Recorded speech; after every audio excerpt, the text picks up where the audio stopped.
I have this Honda Civic 2015 automatic transmission model. So I recently got my timing kit and the water pump replaced by a mechanic. And after like a month or two, this issue started where the car stops while driving, it stalls, and it misses on acceleration, as you can see in the video. So I took it back to the same mechanic, and before he performed any test or anything, he said changing the spark plugs will make a difference. So I paid him $80 to get all the spark plugs replaced, and the issue is still there. So he suggested that changing the coils will solve this issue.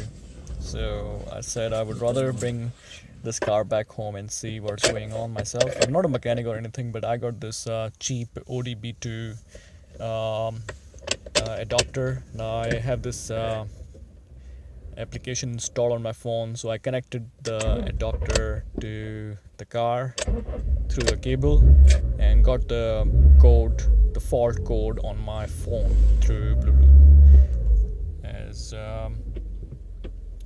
So this issue is basically a sensor issue, which could be damaged,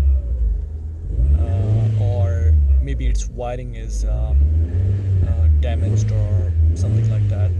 So your mechanic will definitely say that replacing the sensor will solve this issue. Well, that's sort of true, but as per my research on internet, a lot of people are saying that the wiring of that sensor can also go bad, can also be damaged. So the wiring thing is cheaper than changing the whole sensor. So you need to tell your mechanic that he needs to see if the wiring is okay or it needs to be replaced. I will take my car back to the same mechanic again just to get a quotation and just want to hear what he says. I'm also suspecting the timing is out, but I just want to see what his opinion is. And if it's cheaper, then I will definitely take the car to someone else. I'm not going back to the same mechanic because he doesn't know what he's doing and what he's talking about. A mechanic is no mechanic if he can't diagnose an issue. That's it. Thanks for watching this video. I will post a new video soon. That will be an update video. Thank you. Bye bye.